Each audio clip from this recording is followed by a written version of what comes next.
with, yes, Jimmy, pin that word somewhere. Okay, so please allow me to share my screen as I try to scribble kidogo.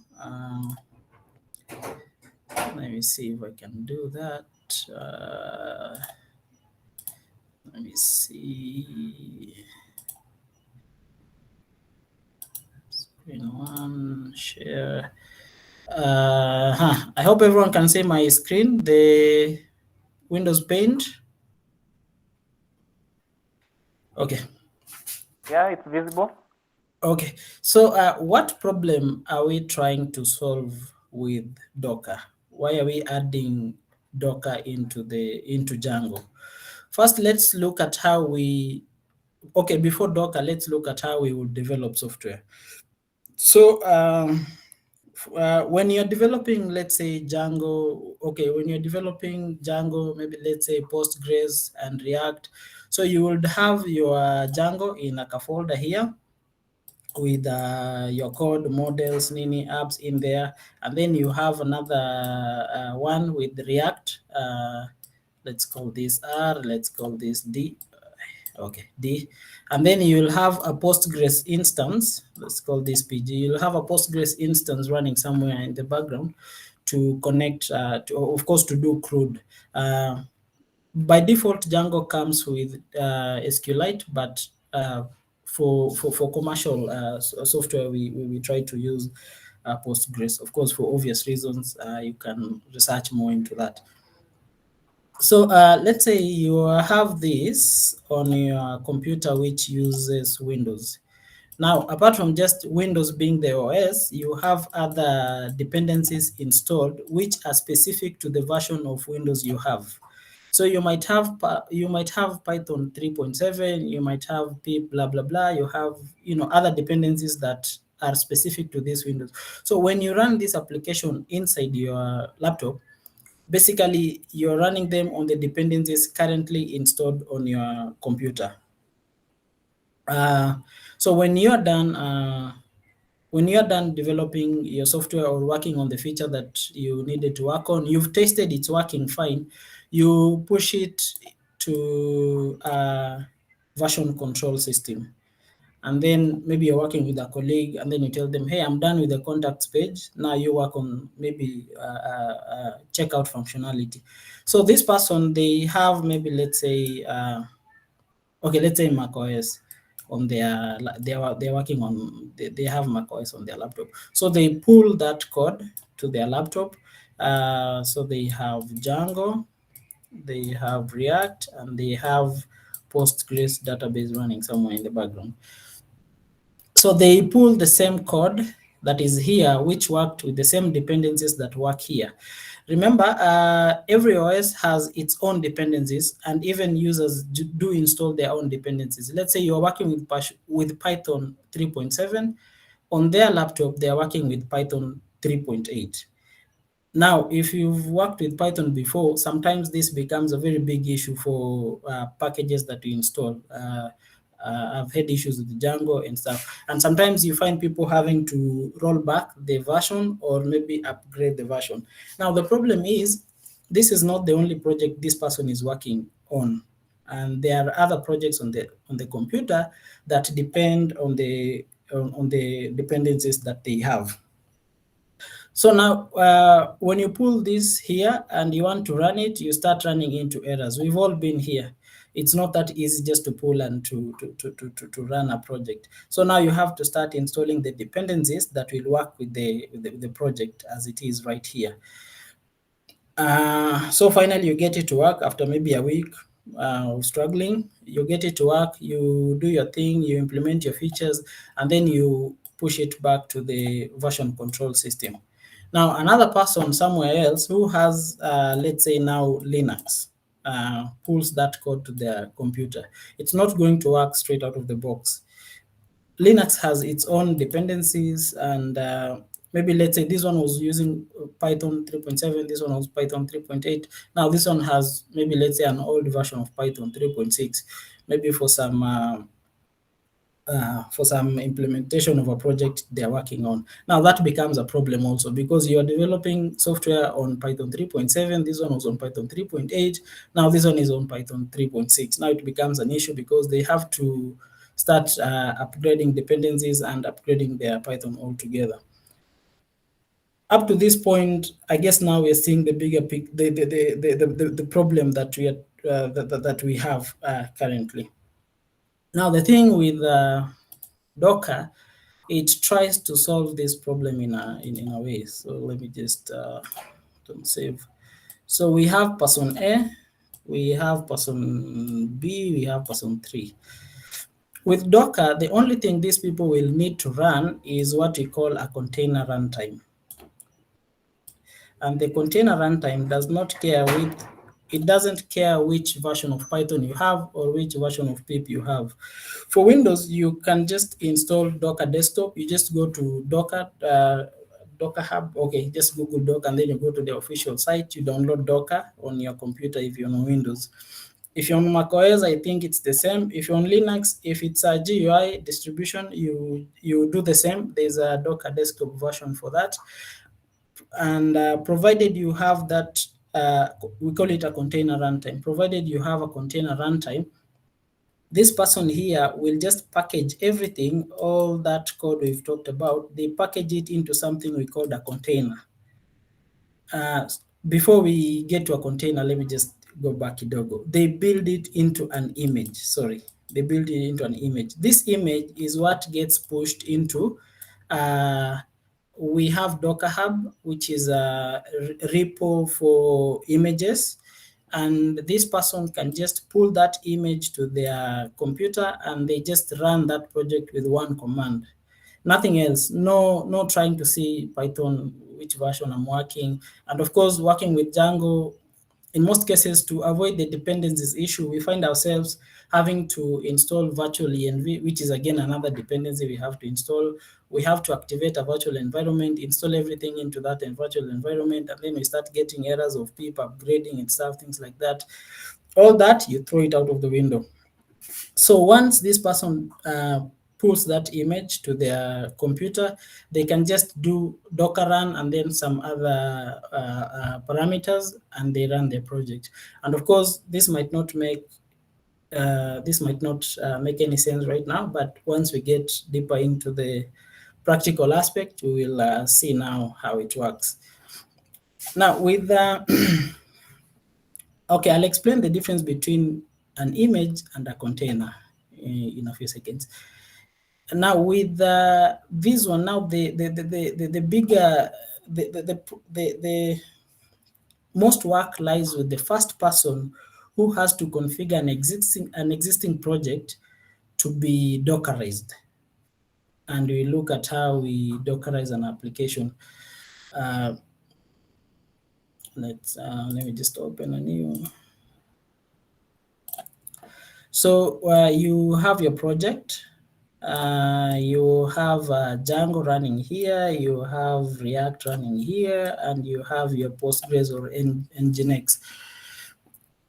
The steps you take to Dockerize an application, number one, I said you download a container runtime, which is Docker in this case. Docker is not the only containerization tool. We have others, I think Run C or something. First, you download the container runtime. Second, you add something we call a Docker file into that project. So for example, you'll add a file here and call it Docker file. You add a file here and call it Docker file. You add a file here and call it Docker file. Now, what this Docker file does, it has instructions on how to package this thing as an image. The same to this, the same to this, the same to this. Probably what you will be having here is another service and not really the DB, because you can configure the parameters in another file, but we'll look into that later. Now, that is the next step in Dockerizing an application. You add a Docker file into the application. The next step, okay, the Docker file with instructions, not an empty Docker file. The next step is to build your image. So Docker has a list of commands that you use for these kind of tasks. Think of it like how you got started with Git. You remember the other day we were talking about Git. First and foremost, okay, with Git it's different. You Git initialize and then it creates a .git file inside your project, and then you have a few commands which now prepares your project to be pushed to the repository, like git add, git commit, git push. Now the same principle, just apply it to Docker. After you add a Docker file to your project, you do a Docker build and you do a Docker run. Those are the most important things you need to know for now. Of course, there's the issue of pushing the image to public repo, but we'll look into that later. Now, what are the requirements of installing Docker Desktop? Docker Desktop runs in a virtualized environment. So on Windows, you might need to have Hyper-V. Okay, if you don't have Hyper-V, Docker can still use VMware, which powers WSL. On Unix, on macOS and Linux, I'm not sure which virtualizations you'll use. Yeah. So I think that's it for our introduction. Now, enough talking, Moses. Let's now, let me just pull up my setup here. So like I said, I'm using WSL. So basically I'm just running on Linux, but the user interface, VS Code and Docker, I'm taking advantage of the WSL integration. So if you want to try this on Docker, you just come here to resources and WSL integration, and you check this icon. So that means whatever you run in your WSL Ubuntu, it will be, we will sort of use this as a GUI for our application. Let me just take this out of the way. The other thing with VS Code is you have to enable remote development. Basically is what you see here. I'm running on Ubuntu WSL. So my project is here, but okay, I'm working on the project here, but it's from here, the WSL, so it's on Linux. And I understand maybe setting that up might be confusing, and if you have questions regarding to that, you can. I'm not sure because I can't see the charts, but maybe we can have a questions session briefly after this. Okay, I know. So here we have an existing Django project. It's nothing much really, it's just a project that helps you upload an image and stuff. So we see here we have the settings.py. Just a brief look, we're serving our static files from the root directory as mentioned there, and here we have our database parameters. We have one app upload, and we have environment variables for the secret key. Yeah, that's pretty much it. Our app is here. Doesn't have the URLs, uses the URLs of the parent project. So we have the admin URL and we have the home URL. So pretty much that's it. So you have a Django project like this one. The folder structure might be different from yours, but I'm hoping this will give you an idea of how to set up yours too. So going back to this, because now you might wonder, what if you have a project that has like 4 services? It will be hard now to go into every project and running the commands separately. Docker has a tool that helps you abstract from this. So it's called Docker Compose. So what Docker Compose is, it's another file. It's a YAML file. You just create a file called Docker Compose YAML, and then you add instructions into it. Now this instruction, basically they're saying, go into this container, bring me this here. Go into this container, bring me bring me this here. Now, this container depends on this container. If this one is not running, this one should not run. Basically that. And then you just do one command that will run all the services as one container. Explaining this like this, of course, it's confusing, but we'll look into that later. So the first thing we do is we add a Docker file, like I mentioned. Okay, I have Docker installed. It's running here. That's the first step. You download Docker container runtime, and then you add a Docker file to your project. So we'll just come here and add a file called Docker file. Yes, somehow the remote extension for VS Code is very notorious for not saving files. I don't know why. Let's do that. Try again. I think I might have. Oh, yeah, it worked. So up to that point, I think I'll pause for like 2 minutes to get any question for something you haven't understood. This is more of a discussion, not really. I'm just facilitating this discussion. Are there any questions? Anything you need me to explain further, or anything I've explained in a way you didn't understand?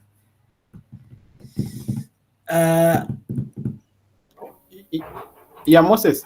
Yes. I think on the chat I've got Collins asking. Maybe I'll just redirect what he wrote.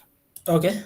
I have a virtual machine that has almost all the common dependencies. Is it for the project I just need to run on the go? Sorry, I didn't get the question. Sorry, Juma, that wasn't a question. That was just a comment as Moses was going on. It wasn't a question. Oh, okay. It's okay. Okay. Okay. Okay. I see. Okay. So I guess I'll proceed. So we've added a Docker file, a file called Docker file. It's a convention to name it like this. But sometimes when you're working with several services like Django and React, you might add some, you might append something to the name so that so that it can help you identify the files or the configurations belong to which file. We'll look at that in a sec. So here, what I'm going to do, I'm not going to type everything out. So what I'll do is I just have Docker file instruction here, and then stay there, see if it will save. I have to do that every time I save a file using remote extension. I'm not sure if anyone has experienced the same, or it's just me, or maybe there is some configuration I'm skipping. If there is, just feel free to unmute and say. Now, let's look at all this gibberish, whatever we are seeing on the screen. The thing to understand about Dockerizing your application is we are trying to build an image, and then that image, we run it as a container. Remember that container term I told you to pin it somewhere? Yes. So the Docker file, what it does is it creates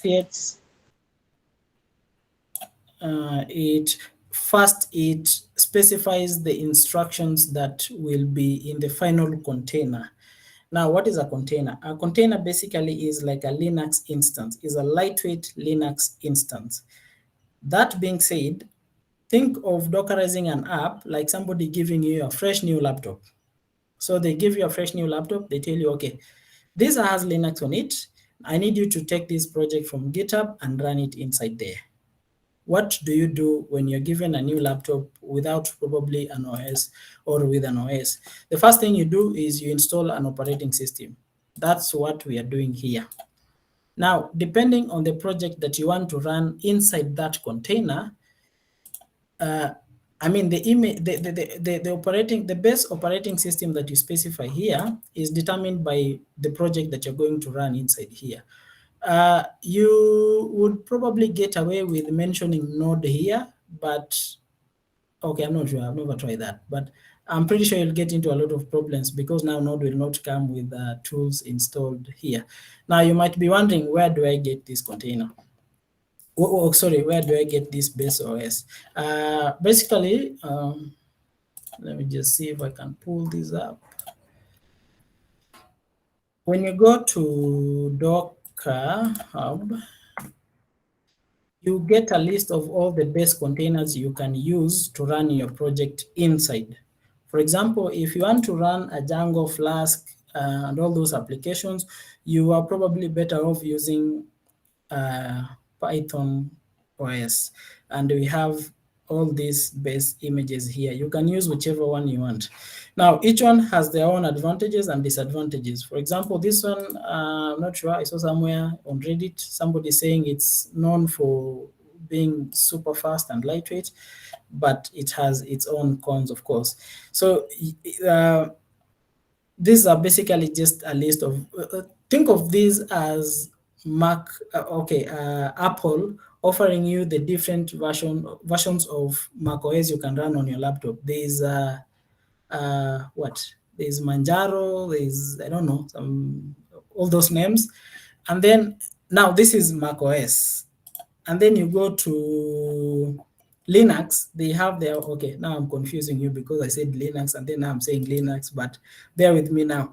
Now you have like Linux or Windows offering each. You can even run Docker inside a Docker container. That's why you see this here. You can see all the images here. You have Ubuntu, you can run, you can just specify Ubuntu here. Like you can say, let me go with this. So you specify Ubuntu here.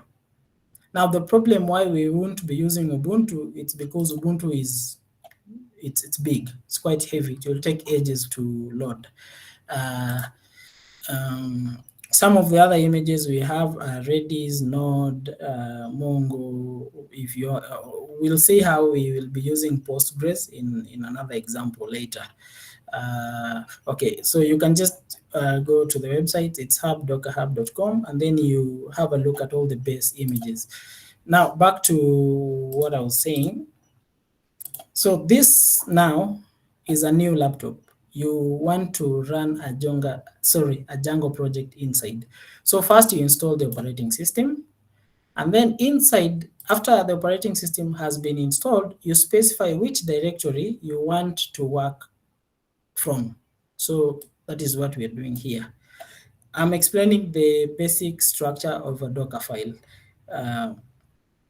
Of course, this is not the only way to structure it. You'll see some variations in different projects. And then we can specify some environment variables. For example, here we are just basically saying send Python logs to the terminal. And then after we've created the directory, we've set some environment variables. What do? We update the system. That's what we're doing here. And then after we update the system, what do? We install the dependencies. That's what we are doing here after updating the system. Of course, there's more dependencies we'll need to install, and that's why you're seeing again there's another here. Okay, this is not this is upgrading pip. It's installing the latest version of pip, and then after that, when you have a Django project and you want to run it, what do you always do? You always run requirements.txt. Now, before you run requirements.txt, remember we created a work directory here. Now we are inside here. Here, there is nothing inside here. We've just created a directory and installed some packages. Now, that is what this command is doing. It's basically saying, take requirements.txt from the current work directory, which is here, this one, and then paste it inside our work directory, which is here where we are. That's what this command is doing. And then after you've done that, now install that requirements.txt. Now we've installed requirements.txt.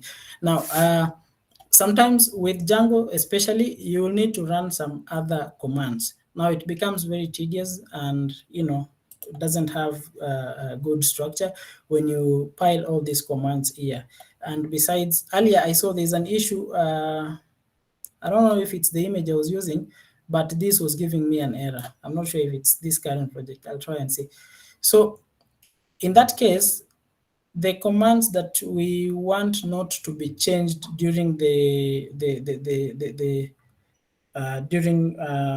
when you invoke a command to run a Docker container, there are some commands you can change and there are some commands you cannot change. And I'll explain when we get here. Now, this entry point.sh is what like has our added commands that will run inside Django. And if you've worked with Django before, you've realized you always have to do Python manage.py, make migrations or migrate. And before you do that, obviously you have to check whether the Postgres database is live. So those commands, we'll put them here. Basically, it's just like a bash script. This file does not exist. This one says, take this file from here and paste it inside where we are right now. We specified here. So let's create this file. So I'm not sure where to put it. I think this Docker file is better off here. Please, come on. I don't know why it's not copy. Okay, let's try to change the permission of this file and see sudo chmod x. What's the file name? Oh, it's Django on Docker, not Docker on Django. On Docker, type. Okay, now let's try to move it. Still not working. Okay, we'll just use this to move it. Anyway, now let's go to our app directory and create the entry point file. Entry point.sh. Okay, we'll just do it here. cd app. Touch. .sh. Did I need to do sudo something?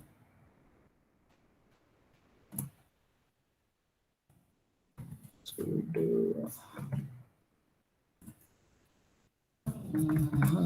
Let's see, let's. Okay, I think we've created the file there. Here it is. Also, let's move this Docker file into the app directory for better organization, so that we just know this Docker file belongs to the service inside that folder. So let's do back on Ubuntu. Okay. See Docker file into.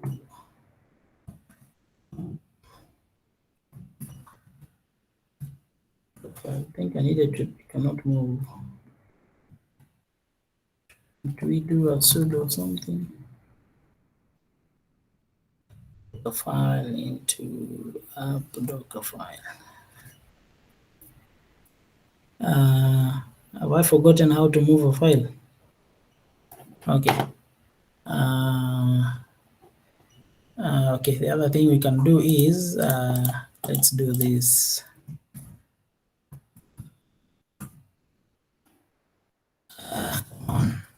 The app ls key.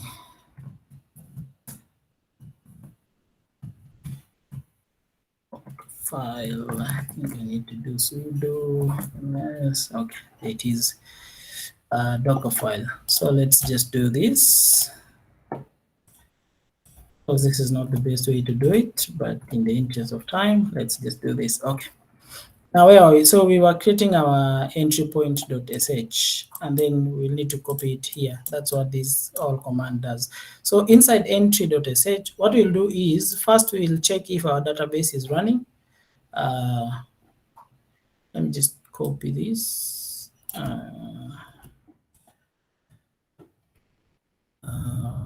we check if our database is running, and then we run the commands I was telling you about. Now you see why we needed an entry point.sh file. It's because all this is very, I don't know, it will be hard to just add them here. It will make sense once we continue. And then, of course, after copying it into the current work directory, which is this one, we now run it. That's what this command is doing. Okay. And then the next command, we are saying now copy everything in the current working directory into now the current working directory in the container.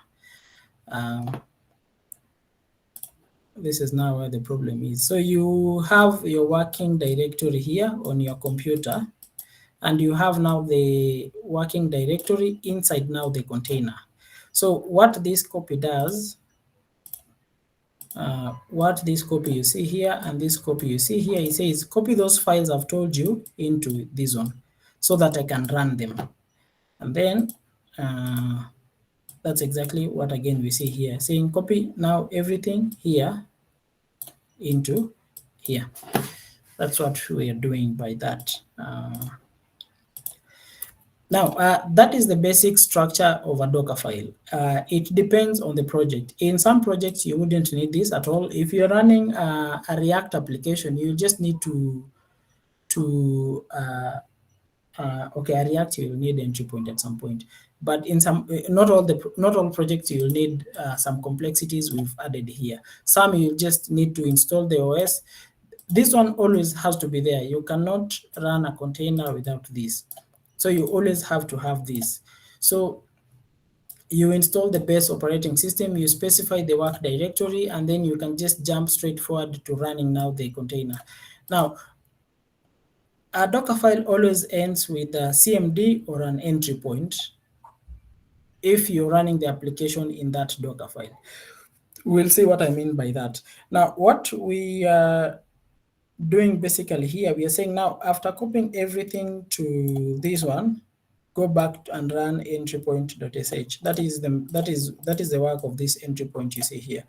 Now, after it has done everything, it has installed everything, now the container is ready, it will go back to this, check whether the database is on, and then migrate the database. Yes, that's pretty much it for this Docker file. I don't know if there's anything I'm missing. Now, in our previous explanation, we said if you have, let's say, a microservice with React, another application, another application, another application, and then you have a Docker file in each. Now, it becomes very hard to manage all these containers because now you'll need to run commands independently. Now, at this point, we can just let's see.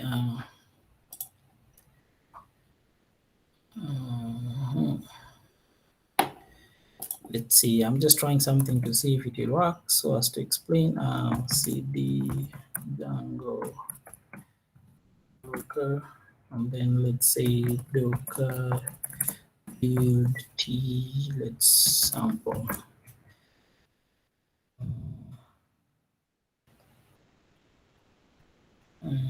What am I missing? What am I missing? What am I missing?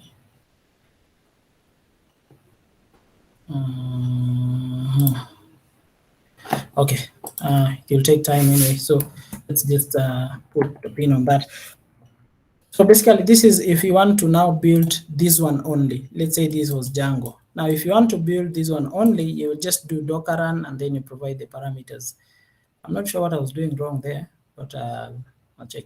And then if you want to run again React separately, you will just do Docker run, and then you have to do for all these.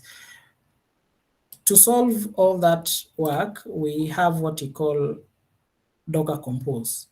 So basically what Docker Compose does, it picks the configurations on each of these files and then runs them as one container with one command so that you don't have to go back and say now, run this, run that, and then run this. So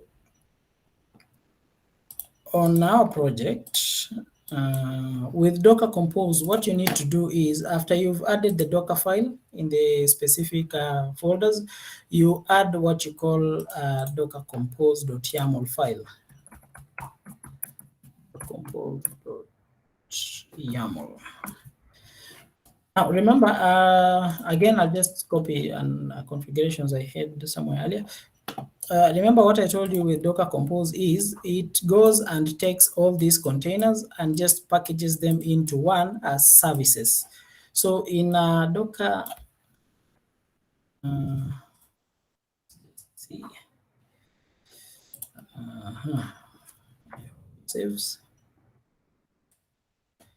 Yeah, there it works. So now remember, in the Docker file, we started by specifying the base operating system, or the base, we call it the base image. And then we specify the working directory inside that OS. And then we run some commands to configure our application to run inside there. Now, when you're writing a Docker file, remember, other commands that are more complex, okay, professionally, you wouldn't explain it this way, but for the sake of people understanding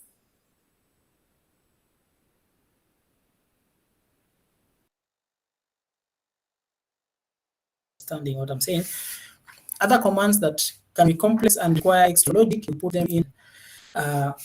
So for now, I think we've just called it here. Here we just give it permission, I guess. Yeah, I mistakenly said we run it, but we just give it permission. So we add this Docker file, which we add it globally, not inside the specific service. For example, if you had a project, let's say if I can hear this. If you had a project that has a backend folder, a front-end folder, and maybe Nginx, which you'll use in production, Docker Compose has to sit outside of these files. Now, even Dockerfile itself can sit outside of these directories, but in most cases, people will just put it inside the specific directories. So that is why you see we are putting Docker Compose here. Now, what are we doing with Docker Compose? The first thing that Docker Compose always has to have is the version of Docker Compose we're using. Okay, not the version of Docker Compose, but the version of the execution, something like that. The version of the commands that we specify inside. By that, I mean some projects, you'll see somebody saying web, build, and then context, things like that. That is what it's specified here. Now, inside here, we specify the services we want to run. As you can see here, we are saying go into the app directory, this one, and then run that Docker file that is inside there. That is basically what this command is saying. So we are saying in the Docker Compose, we are saying here are the number of services we have. We have the web service, and then we have the DB service. Now in the web service, go into the app directory, this one, get the Docker file inside there, and then run it. And then we specify extra commands. Now, the entry point that I told you about, you can either put it here or you can put it in the Docker file we saw earlier. But we just specified it in the Docker file. So here we say, okay, now after you've built the image specified here, you run this command, and then you specify the volume. Now, what does this volume mean? This volume means, if you see this, it's exactly what we have here. And if you see this, it's what we specified here. Now, remember earlier when I was telling you, we have a project in the OS that you're working on, and we have a project inside the container. Now, what this command does is it says, now this volume here, map it to this volume here. What this means is, if we make changes to this, it will reflect inside the container. So we don't need to go inside the container and make the changes that we needed to make. You'll see how we can go into the container and see what is going on, or the files that are in there. What the port specifies is it specifies the container port, the host port and the container port. Now again, coming back here, we have the container and we have the host OS.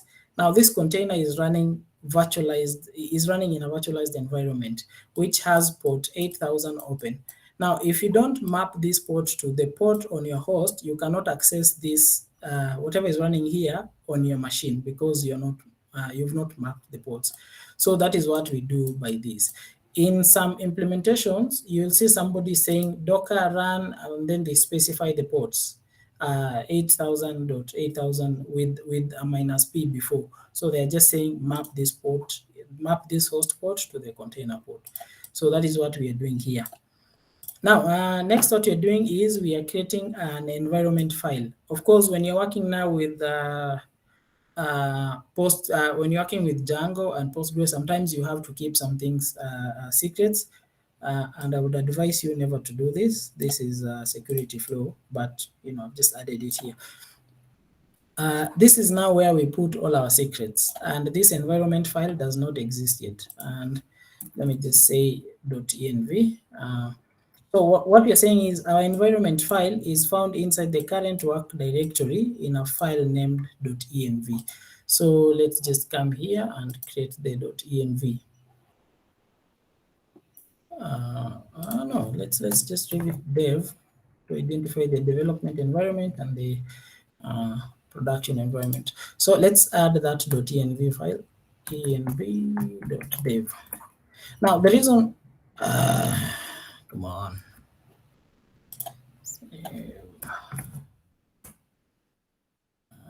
Now let's see. I don't know. This remote development extension has an issue or something. Okay, now let's try to create. Why are we creating it outside here? .env.dev. Now, the reason why I'm naming it .dev is, for example, you have to separate what you do in your production environment and in your development environment. In your development environment, you would have Docker Compose do all your thing. But in a production environment, to differentiate the two, you'll have something like Docker Compose.production.yaml. And then during the execution, when now you're saying build this container, you will specify which Docker Compose file you're using. But let's just go with development for now. So inside our environment variables, we need to specify the things we mentioned here. Remember, we have the secret key, we have the allowed hosts and things like that. So let's just come here. Let's say, okay, let me just copy and see this work. Okay. So we have all that in our .env file, the one that we referenced here. Where is it? Here. Now, here's something interesting to note before we move into now specifying the DB service. Here we are saying this service depends on DB service, and the DB service we've specified here. Somehow I like it better when it's like this, so I understand which services I'm working with. So in this Docker Compose, we have two services. We have the web and we have the database. The web basically is the backend. This one, it's the backend we want to run. And the DB is the Postgres database. Now, if you come here, you see for the build argument, we've passed in the folder where the Docker file is located.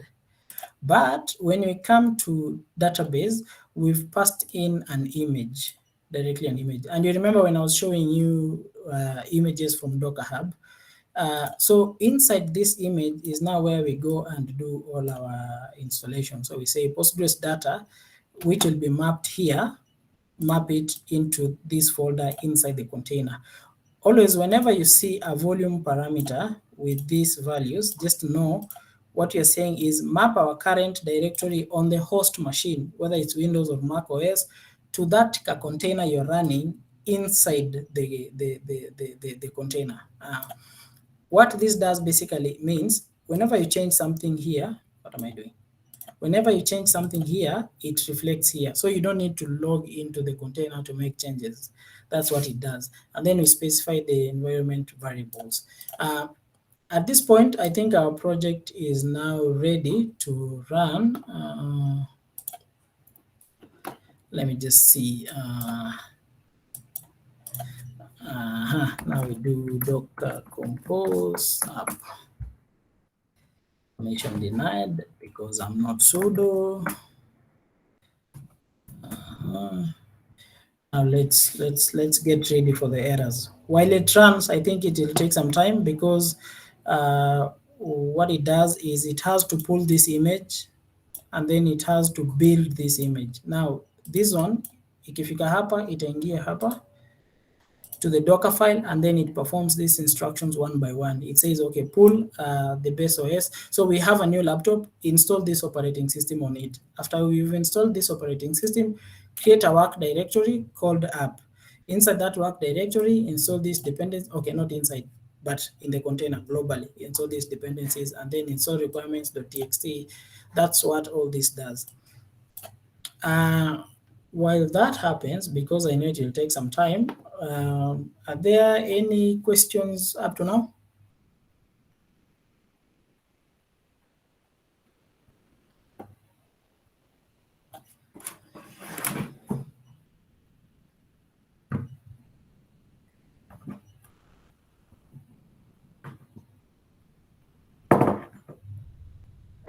I don't think anybody wants to ask you a question. Ameziweka for last.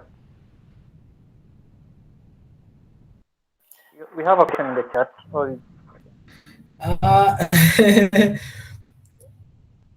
It's okay. Maybe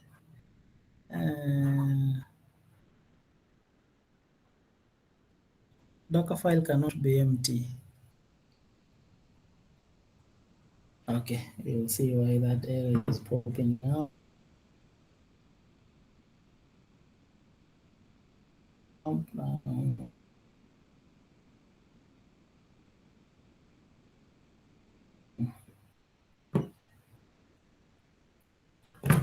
Okay. Now let's check if any container is running. So you check any container with PS. Oh, sorry, sudo PS. I'm not a root user. Okay, there are no containers running. Let's check if there are any containers running in the background. To check if there are any containers running in the background, you will do docker PS. Is it all on? Keep forgetting the sudo. Okay, there are no containers running in the background. So Docker has a lot of commands, just like Git does. You don't need to understand all of them because most of these commands that you pass in here, you can just go to Docker desktop and see whatever you want to see. For example, on our images, we see there is a database that was created, but the let's see.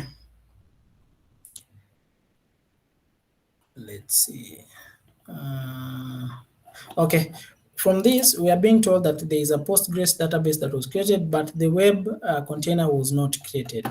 I'm guessing it's an issue to do with the error we've seen. So, okay, you can do that. You can do this here. You can delete this here, but let's just use this for now so that we have, again, another clean. Now, let's see why this, why we have this error. So if you come here, definition from Docker file, transferring Docker file, load Docker ignore.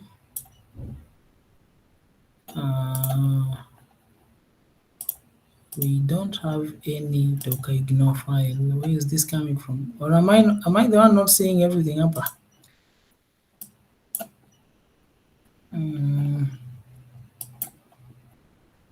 Let's see how to solve the front end.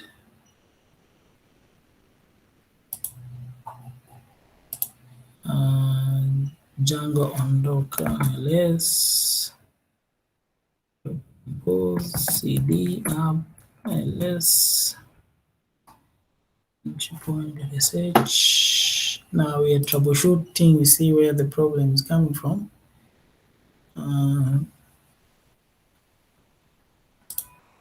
not the entry point, not the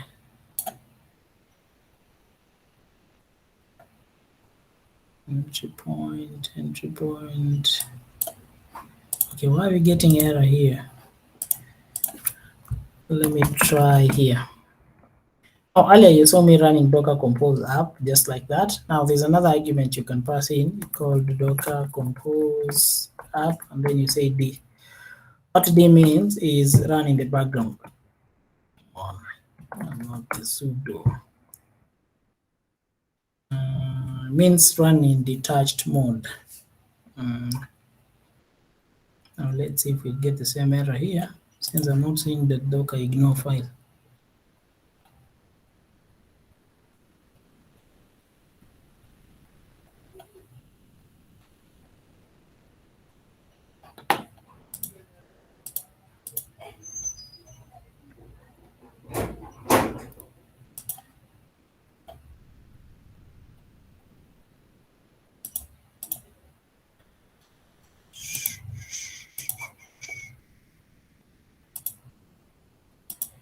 I wonder why it says front-end Docker file.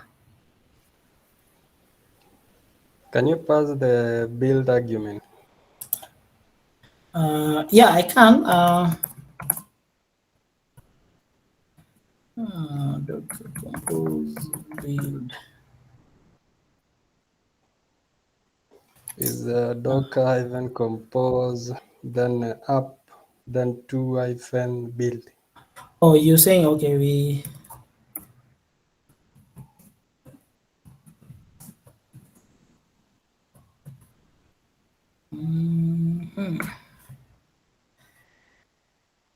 Am I?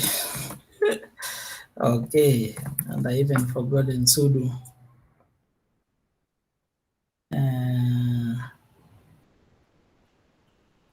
I wonder why it's getting this front-end file, yet I don't have it here.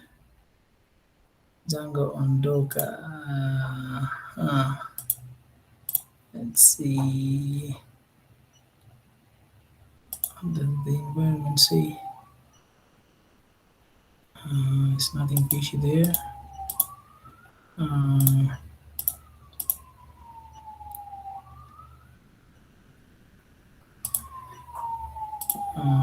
We don't have any images here. This one keeps building, yet it fails.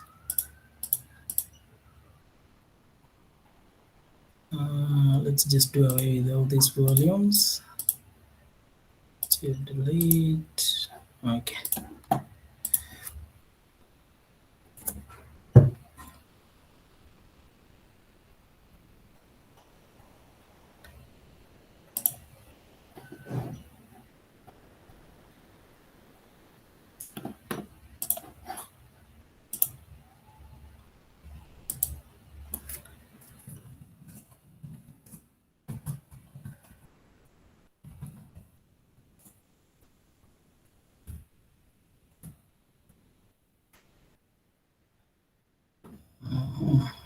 Still downloading. Okay, let's wait for that.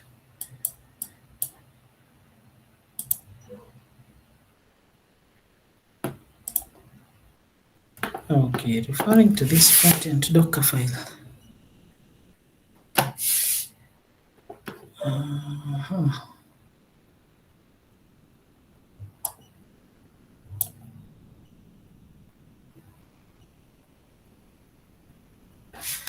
Did I misspell Docker file? Docker compose Docker file.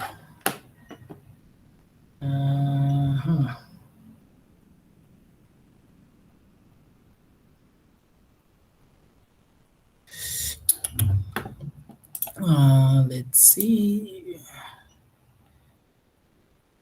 It's saying going to app.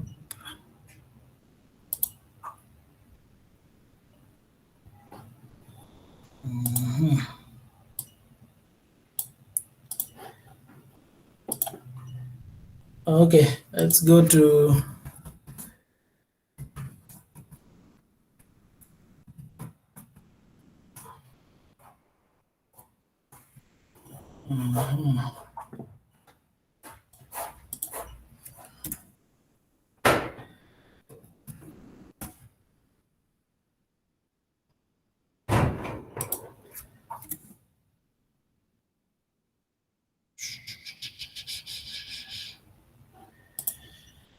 is this Docker ignore? Or alternatively, what you can do is, let's try to create that Docker ignore file inside here. Docker ignore. Let's just add the git ignore in there.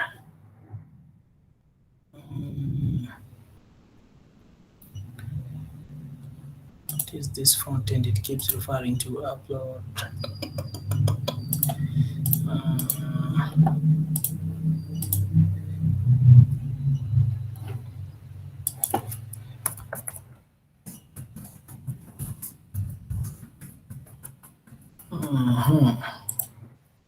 If everyone, Save all the changes.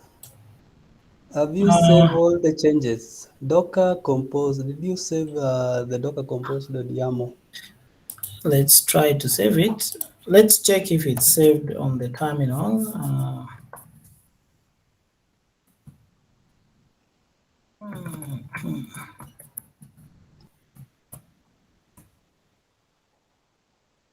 It seems saved.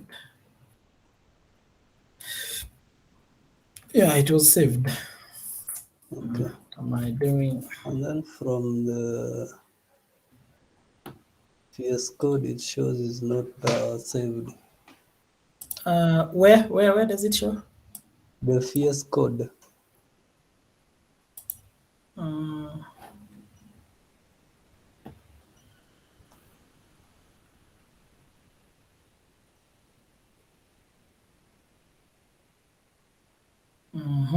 Okay, just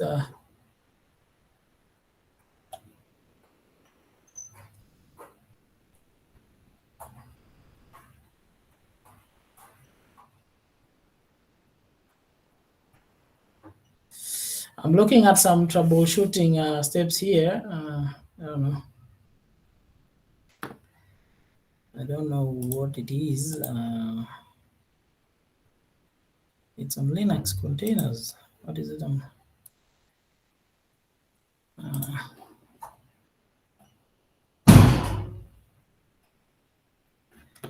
Okay. This seems not to work. I don't know why it keeps referring to a file I don't have. Could be an earlier build I have, but I'm not seeing any Docker PS.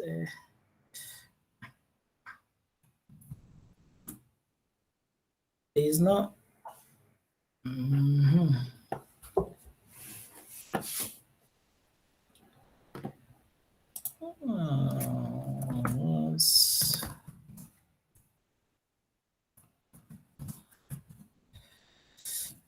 Let me try to run the container itself.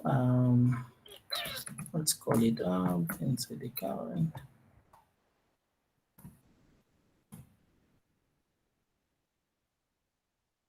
Failed to solve front-end Docker file version 01. Okay. All right. Let's do this. cd ls.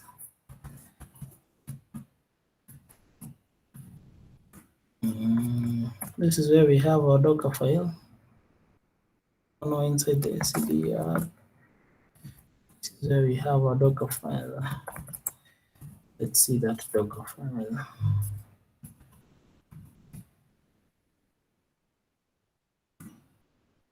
Oh, our Docker file is empty. Okay. What you can do is, I'm not sure why the remote extension on VS Code behaves like that.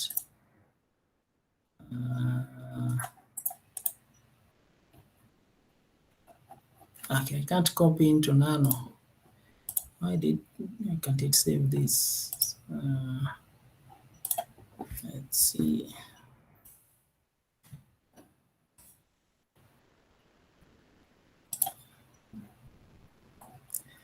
Our Docker file is empty on the terminal. Okay, now it has saved.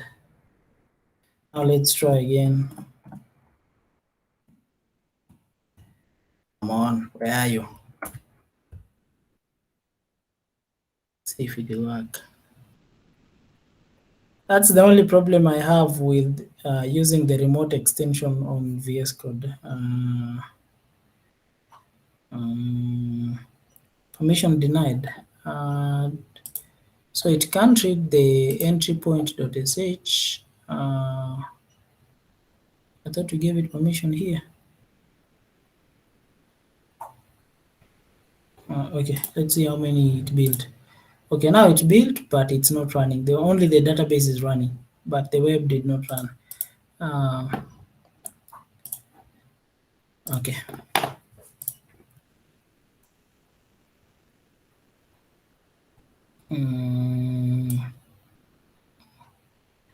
Unable to start container process.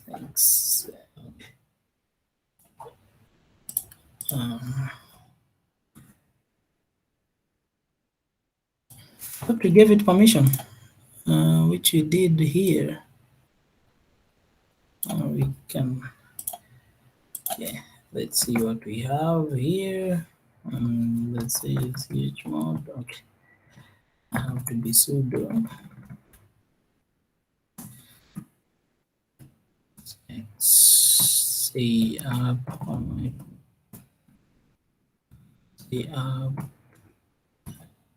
entry point .sh. No such file. Huh?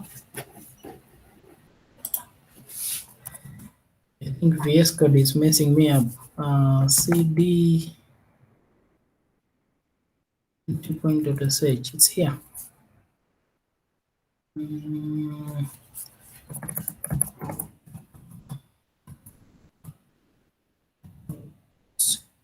It's empty again.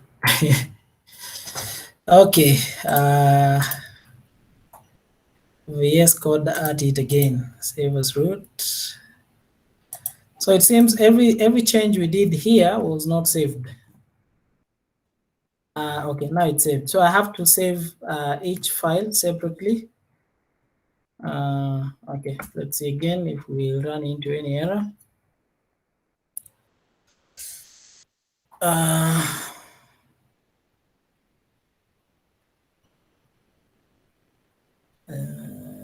Permission denied. Okay, now let's try to give this file permission. Come on.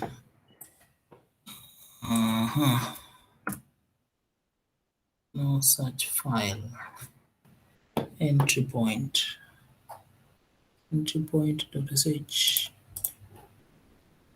Okay. Is it saying no such file? Chmod. Okay, we are inside menu already, so we just have to do this. We were inside the directory already. Okay. I don't like the yellow. Okay, let's just wait and see. Oh wow, it's an hour already. Okay. Web and type object does no attribute split. But let's see, we got here.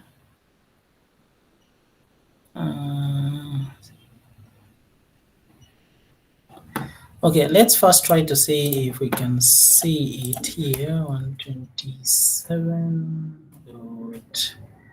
Okay, let's do this. Hello, Moses. Yes, Someone is suggesting something. Imran is suggesting you append the .app. Sorry, I append it where? Okay, I really don't understand how Imran is meaning it, but I think he was the ./app. ./app. I think this is an error related to Django. So okay. Probably he could just unmute and speak. Mention where I'm going wrong. I think the error is in settings.py. Go to the allowed host. Okay. Then allowed host. This one, yeah, there is allowed host variable.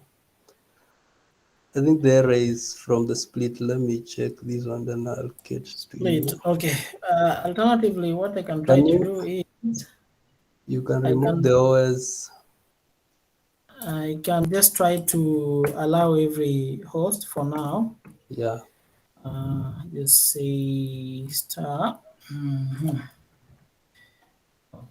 Now VS Code at it again. Save as root. I'm hoping you may save. Is there any way we specify the allowed host? Let's check environment file. Okay, it's reading the door. Okay. Let's again see if it will run.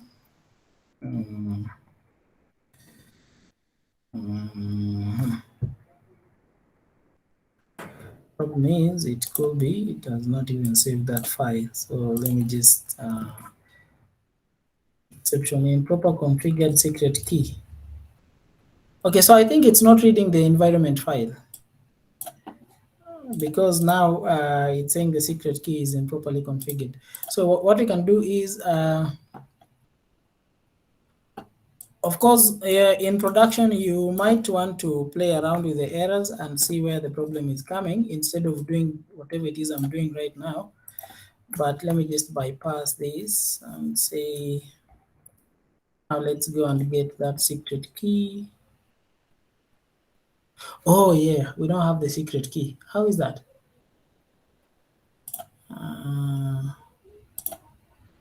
Did I put that secret key?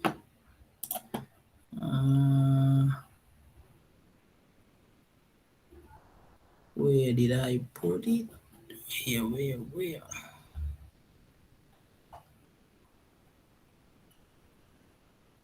Okay, we don't have a secret key and I don't know where I put it. I thought I had it inside the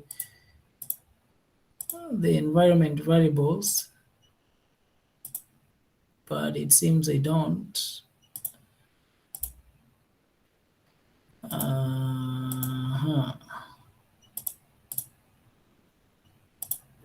Let's see. Does anyone know how to generate secret keys with Python?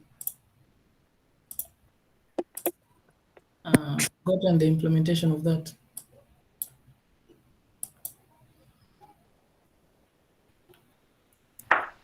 The secret key. Django pips, how can I generate this secret key for existing apps?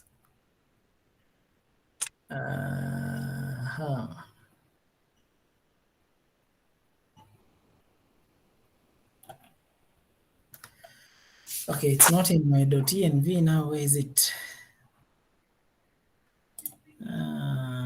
Where did I put the secret key?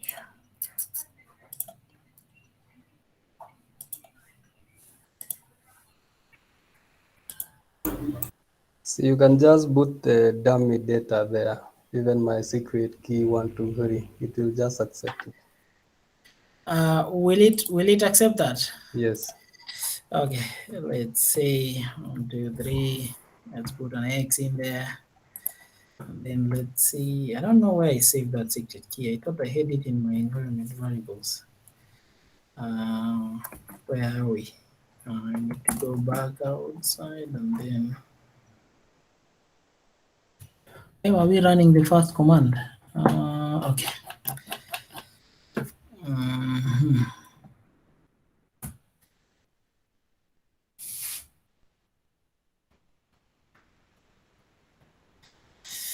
Oh yeah, I did not save it. I have to do this every time I save a file when working with. It's really exhausting, and it's saying it's working on port whatever. Let's check and see. Oh yeah, now we have our application up and running. Took us an hour. So basically, this is running from the Django container. That's why you see these instead of localhost. Yep. I don't know if there's anything confusing I explain further, or somebody in the crowd can explain if they understand it better. So in production, you obviously wouldn't do this. I think we can get away with just doing this. Let me just try. I'm forgetting the. So you might want to put, and then the allowed hosts. We can also do this. I think this is where we also are getting the error. We can just do that. And then here, we just delete this and this. And the allowed host, let's comment it and let's remain with this, so that all the secrets and everything private is served from the .env file. Not sure where I put my secret key. That's really surprising. And then, as always, VS Code at its best. Where's the .env? So we have to save each file separately when working with that. Now let's try and see if it's still running. We can just upload sample image, submit. Refuse to connect. Okay, yeah, I think I need to rebuild since I've. Let me just kill that server. Okay, so basically what we've done here, if you can go to the Docker desktop, if you're on Windows, you'll realize that there are a bunch of images that have been created. I think it's these ones are the ones that were failing. That's why you see they are unused. But this one that is in use is the one now serving our application. Now, the thing is, you take this image and you give it to your friend. It doesn't matter the version of operating system they're running on, the application will still run. The only condition is provided they have Docker runtime installed. It doesn't care whether they have Python or they have Postgres or they have whatever. As long as they have Docker runtime, they can just take the image, do Docker compose app as we did here, and the application will be running. Now, here's the difference between an image and a container. An image is what gets built from this file. Remember, like I told you, this is what creates a container. But first, before it creates a container, it creates an image. An image is that portable, executable file. An image is unreadable. You cannot read an image. So that image now is where you run Docker Compose against for it to run a container. Now, you remember I was telling you the importance of Docker Compose. It takes, okay, not this. It takes all the two services that you need. Like here we have the database and the web, the backend, and then it runs them just as one container. Okay, not really one container per se, but essentially as one container. Now, here are the tips that you need to know. In a database configuration, you don't specify you don't open your ports. What we mean by this is service-to-service communication should not be open to the public. So that is why you see we have not included the port parameter here, the port argument here like we did in the web, because we want users to access this end, but you don't want them to access the database. That is why it's not here. So when you come to Docker desktop, you can see we have this open. You can go, you can click and see it, but you don't have this open. It's a security thing we do with Docker. Another tip with Docker is that we have the concept of networking. As I told you, here we have two things. We have the container running inside your OS, maybe your laptop or your desktop. Now this one has its own IP address, let's say 172 blah blah blah private IP address. Now this one has its own networking sort of layer. It gets its own IP addresses and things like that. If you go here to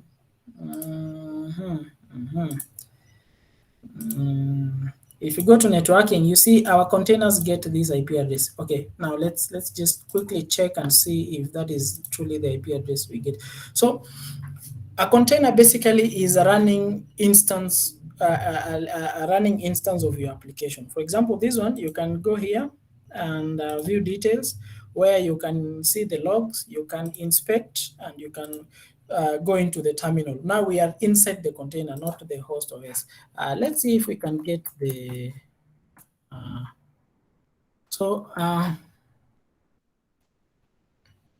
where's the information I'm looking for?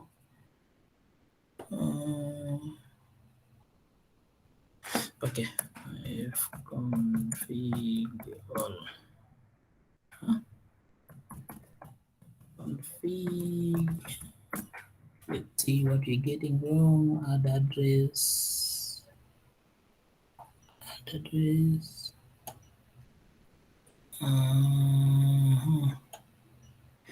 Okay, I think I can just do away with this. So you see this one.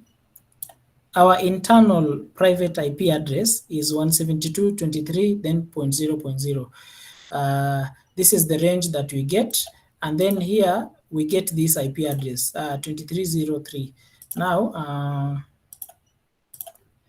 let me just see if I can, where am I? I want to go to the database. Okay, now in the database container, let's do ifconfig. Now you see they are in the same private IP range. Now this one is 172.23.0.2. Now the other one is 172.23.0.3. Now that is the beauty of Docker Compose.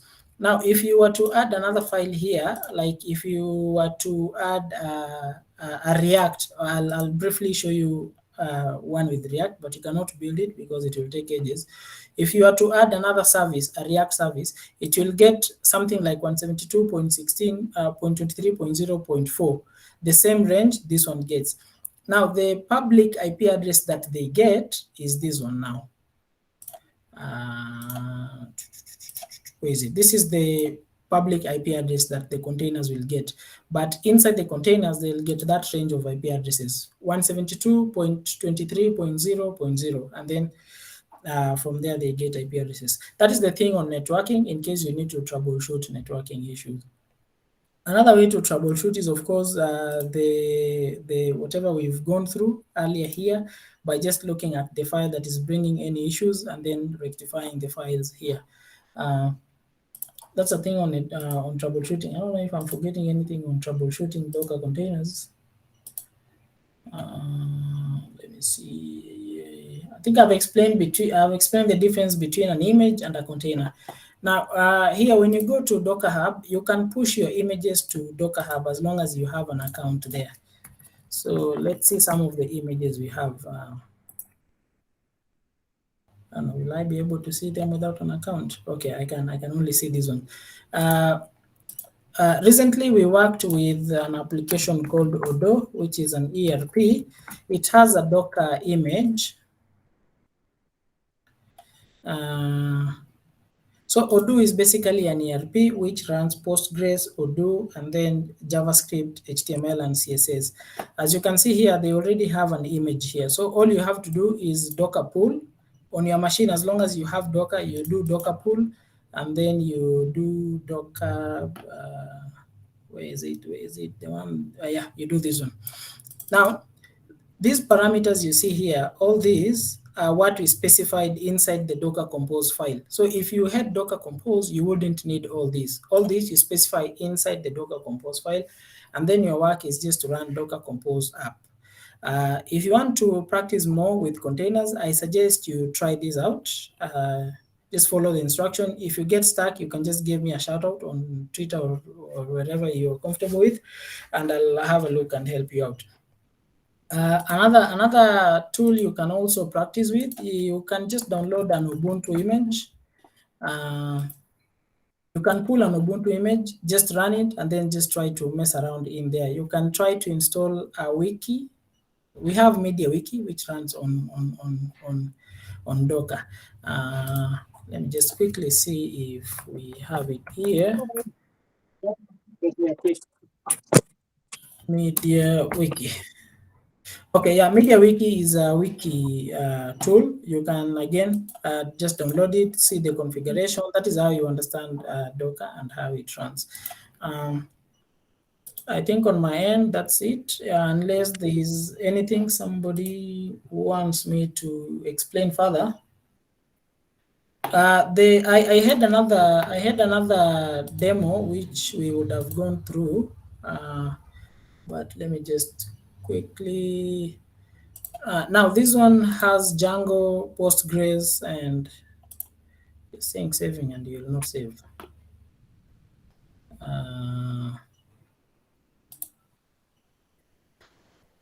Okay, yeah, this one has Django, which I call the REST API. It has the database and it has the web front interface.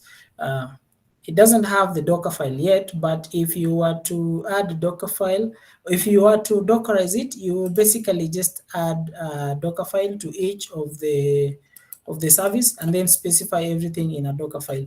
Maybe in future, after maybe you've played around, we might now have to come and look at these, which is a little bit more complex than the one we've done.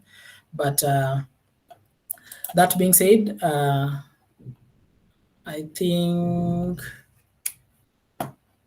I'm done up to that point. I don't think there's anything I'm missing. So I'll open the platform for any questions, any point of clarification. Feel free to ask, and I'll be happy to help.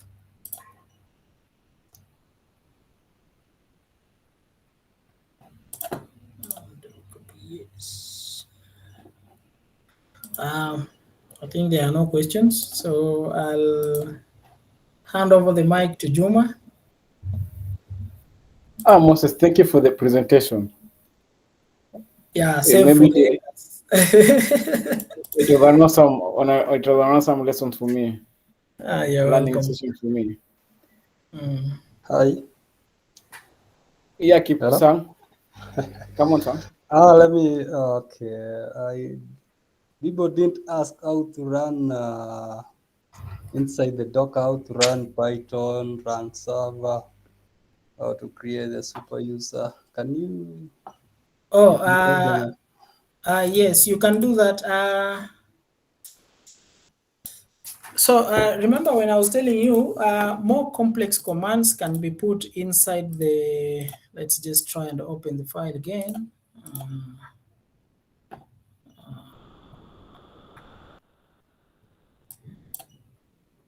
Okay, this computer is used by different people. So now it says, okay, let's just change to my account. Let's put in the password. So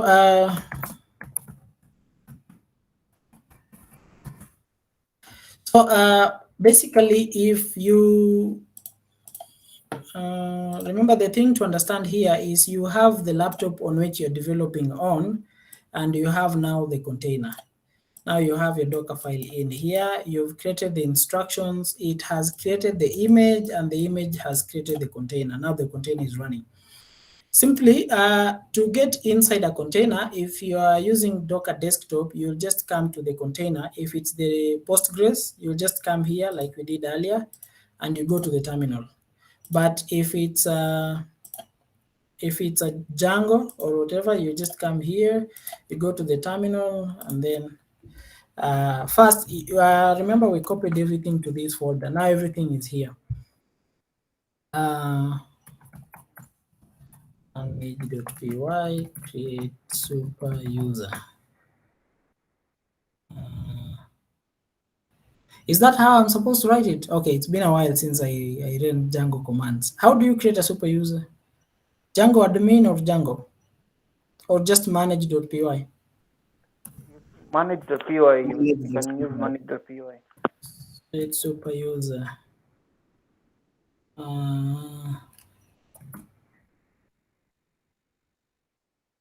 I guess there's an extra command I have to put. I'm guessing it's Python.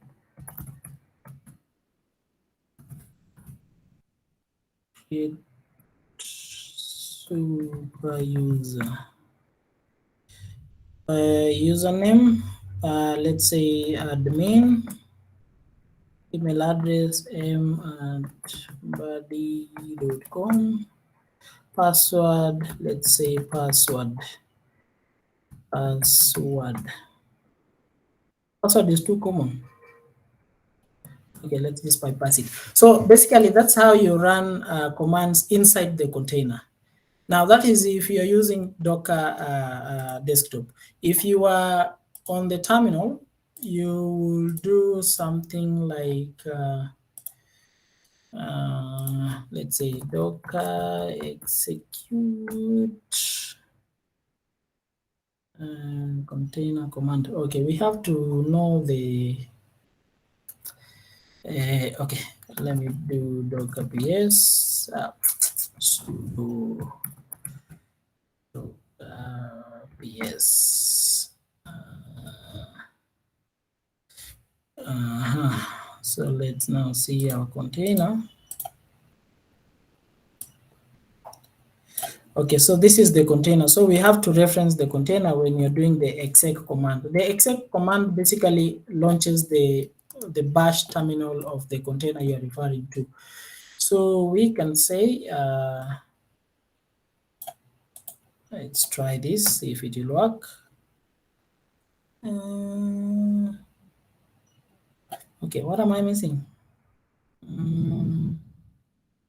Docker exec, let's say this.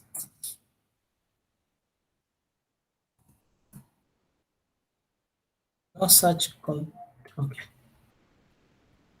What am I doing?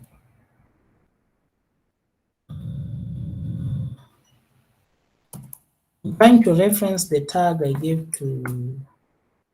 Okay, that's still not working. Let me see if I can get the container name then. Okay, this one. Okay, I don't know. There's something I'm missing, but basically you can still use Docker desktop. This one you do Docker exec and then some parameters. I don't know which one I'm forgetting exactly, but I have a list of commands I always reference. I haven't opened it, but on a Docker desktop, you basically will do this. I don't know if I've answered your question. Let's see if it's working. Admin. Okay, I haven't specified that. But yeah, basically you do this. You can do the same for a database. If maybe you want to create another user and things like that, you just open it, go to the terminal, and then execute your commands in there. If it's creating a new user, if it's showing the databases, yeah.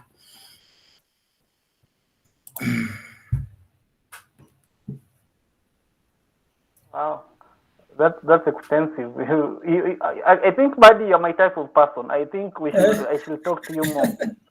All right, you're welcome. You're welcome. I'm the type of person to just want to be thorough. Yeah, for those who, because now Docker is very complex, you cannot explain everything. So yeah. For those who maybe did not get some of the things I explained, I have written 2 articles on introduction to Docker. I'm currently working on a practical session on Kubernetes, but I wrote about where is it? I wrote about Docker, where it stands in the DevOps.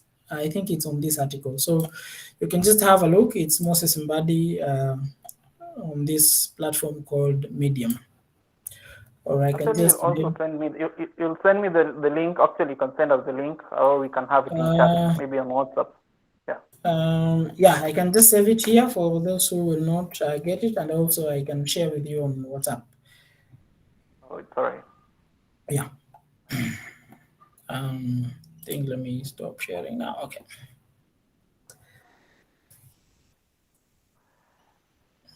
Yeah, I think time is well spent. It's a bit. It's almost. This is 1 hour 45 minutes later. Oh yeah. Wow. Yeah, it was a great presentation though. I also see Anthony here. Anthony was your flanker. Okay. I think I'll have a bone to pick with him on Monday when you go back to work. He seems to have he seems to have left me No, hanging. no, that's how flankers. I actually played rugby, so that's how flankers let you struggle. So wakiona umelemewa ndo anasema sukuma yeye. But it was actually awesome. I also Yeah. got to understand why I was getting some errors. It's all right. Actually, it was nice. I think we can call it a session. Maybe we can also call on you maybe next time. I think there's something that has been really disturbing me, and it has something to do with containers. This is what we call it. Okay. It's on GitHub, the GitHub actions, the workflows. I think I'll contact you on the same. Yeah. Okay. I'll contact you on the same, and we'll see how to go about it. All right, no problem. I'm available on Twitter as Moses Mbadi. Email it's mosesmbadi@gmail.com, or you can talk to Juma. He can share my number. Actually, he's here. Okay. Yeah, Anto pia anaweza kuja kwa floor akatuambia ni mbona amenyamaza pia. Anto, I'm guessing maybe he had something to go and take care of. I'm sorry, Juma, we don't understand Swahili. Oh, okay.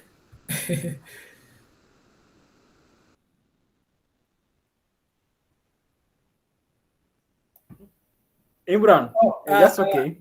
But Imran, I hope you understood the session. I was trying so hard not to speak any Swahili. Oh yeah. It was a great session, and I'll definitely look into Dockerizing some of my projects. Oh, okay, that's awesome. Yeah, thank you. All right, you're welcome. Anyone has a question for the presentation too, or any feedback if you have any?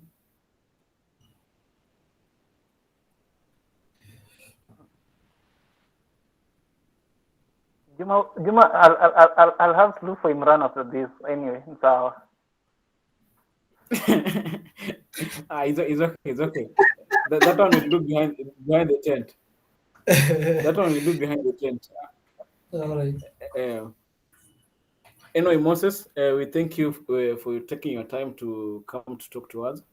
We thank you for your presentation. Alafu wewe kama mkulima anajua mbali ndo kutafuta. Tuko na deni leo. Ni sawa tu. All right. Actually, you never told us what you farm. Unalima nini ama what?